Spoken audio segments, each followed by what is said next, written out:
اللهم صل وسلم وبارك على سيدنا محمد وعلى آله وصحبه أجمعين. ازيكم عاملين ايه؟ يا رب تكونوا بخير.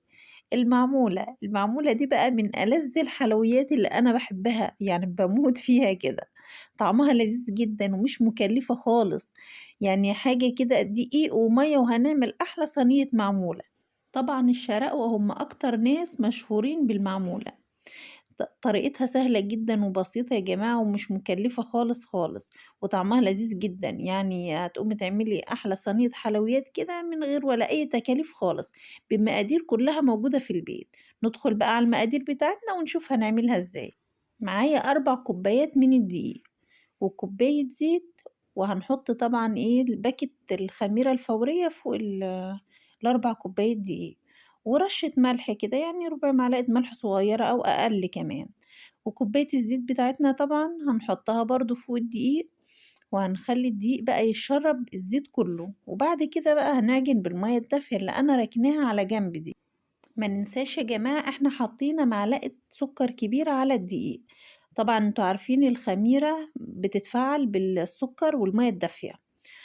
حطيت بقى طبعا برضو زي ما قلت لكم لازم الدقيق يتشرب الزيت بتاعنا، كوباية زيت وعلى ال4 كوبايات دقيق وباكيت خميرة ومعلقة سكر كبيرة ورشة ملح، تمام كده. والمية الدافية بتاعتنا بقى يعني كل شوية هنزود حبة بحبة كده لحد ما تتعجن معانا وتبقى زي الفل كده. شايفين العجينة عاملة ازاي؟ طبعا العجينة يا جماعة بتبقى تقيلة، ما بتبقاش طرية يعني سايبة كده. هنغطيها بقى ونسيبها تخمر ونروح نعمل السيرب بتاعنا او الشربات بتاع المعمولة. دول 3 كوبايات من السكر وهنحط عليهم 3 كوبايات من المية. ما ننساش بقى نصلي على سيدنا محمد ونعمل لايك للفيديو، اللي ما اشتركش معايا في القناة يشترك علشان يوصلكوا كل جديد.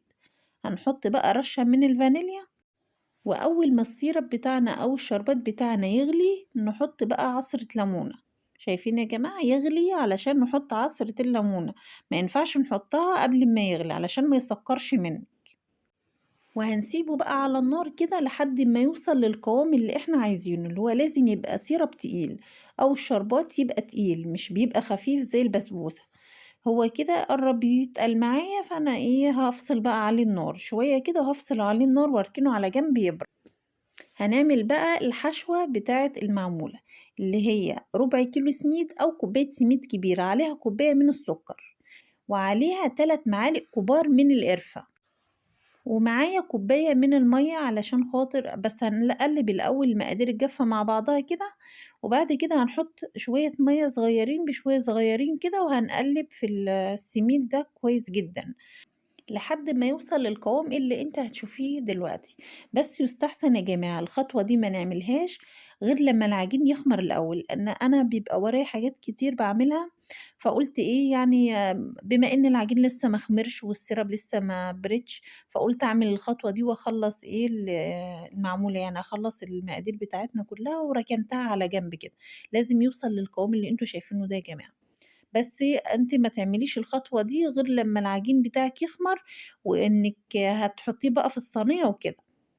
علشان خاطر أنتم عارفين أنا دلوقتي طبعًا إحنا قسمنا العجينة نُصّين، أنتم عارفين إن السكر لمّا حطينا عليه المَيّة هيبوش وهيعمل عجين كده، فدي بقى ما ينفعش إنِّك تعملي الخطوة دي غير لمّا غير لمّا العجين بتاعِك يخمر الأول، يعني ما تعمليش السميد على القرفة والسكر والكلام ده وتخلطي الخلطة وتسيبيه على جنب لحد ما العجين يخمر، لأ. طبعًا أنا جِبت صينية مدهونة دهنة من الزيت وفردت فيها نُص العجين بتاعنا، والنُص التاني طبعًا بعد الحشوة. ولمّا تفردي نُص العجين لازم تعملي حرف للعجين في حرف الصينية كده، يعني طرف كده، علشان خاطر الحشوة ما تطلعش برّه وتتحروق.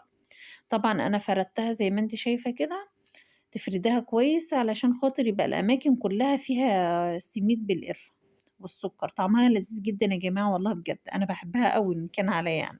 أنا جِبت بقى صينية مربعة، يعني هي طلعت بيضاوية شوية علشان أفرد عليها نُص العجين التاني. هنفردها بقى كويس جدًا فوق الحشوة، وهنجيب بقى معلقة كده يعني علشان خاطر ننزّل الحراف دي تحت، تحت من الجناب كده.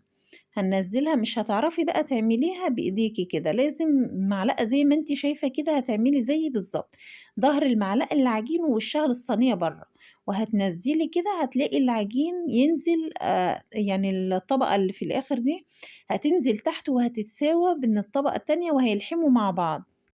طبقة العجين اللي فوق هتلحم مع طبقة العجين اللي تحت علشان خاطر الحشوة ما تطلعش مننا أو تعمل هتتفتح مننا وسبتي بقى الطبقة اللي فوق مش لميتيها زي ما أنا عملت كده، هتبقى القطعة اللي في الجناب دي مفتوحة منك كده وهتطلع الحشوة منها.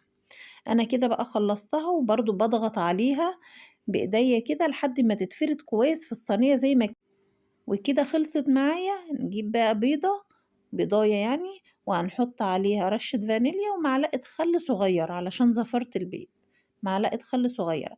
هنجيب شوكة بقى وإيه ونضرب البيضاية كده معلقة الخل وشوية الفانيليا دول، وهندهن بقى وش الصينية بتاعتنا، بس هندهنها كويس جدا علشان خاطر احنا هنرش سمسم على وش الصينية، عايزين السمسم بقى يلزق كده ويدي، والبيض ده يا جماعة بيدي لمعة كويسة جدا للمعمولة، وفي نفس الوقت بيخلي السمسم يلزق على وش المعمولة كده تبقى شكلها حلو وطعمها جميل جدا. واللي ما بيحبش السمسم خالص ما يحطش عادي، هو دهنة البيض كده بالفانيليا وخلاص كده هتبقى بتلمع كده وشكلها حلو أوي برضه، طعمها جميل جدا. هنرش بقى سمسم وانا هكتر بقى من السمسم كده علشان انا بحب السمسم على المعمولة. ما ننساش بقى يا جماعة نصلي على سيدنا محمد ونعمل لايك للفيديو، اللي ما اشتركش معايا في القناة يشترك علشان يوصلكوا كل جديد. طبعا هنقطع الصينية وهي لسه عجين كده قبل ما نسويها، هنجيب كوباية فيها مية والسكينة نغطى السكينة في قلب المية كده ونقطع، علشان خاطر العجين يا جماعة لما تقطعيه وهو لسه ني كده هيلزق في السكينة وهيطلع معاكي وانت بتطلعيها، انما المية بتخليه ما بيطلعش معاكي، بيتقطع بكل سهولة. هتقطعي بقى القطع اللي انت حباها، حجمها صغير حجمها كبير براحتك خالص. طبعا انا كده قطعتها وخلصتها. لازم تغطسي السكينة في مية، هنحطها بقى في الرف الوسطاني على درجة حرارة 200 وما نشغلش الشواية خالص، هو وشها هيحمر وهتستوي وتبقى جميلة جدا. شايفين بقى قوام الشربات بتاعي او السيرب، قوامه تقيل وحلو. طبعا الصينية استوت. أول ما تطلع من الفرن هتعيدي تقطيع بسرعة على القطعة اللي انت مقطعاها. ليه بقى؟ علشان خاطر الشربات أو السيرب ينزل بين القطع كده وتتشربها ويبقى طعمها حلو وتبقى كلها شاربة شربات، ما تبقاش في قطع شاربة الشربات أو السيرب وقطع لأ. طبعا هي سخنة جدا جدا لسه طالعة من الفرن، لازم نسقيها الشربات أو السيرب وهو ساقع يعني بارد ما يبقاش سخن. شايفين يا جماعة؟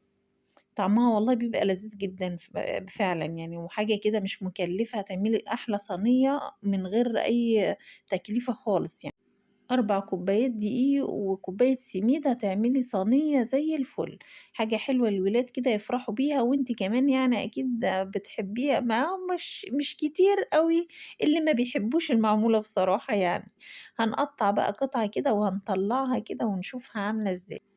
شايفين يا جماعة عاملة ازاي؟ روعة بجد، روعة، شكلها وطعمها لذيذ جدا جدا، وشاربة الشربات كله من النص بقى اللي السميد بالقرفة مديها طعم فظيع فظيع كده، حلوة جدا جدا يعني.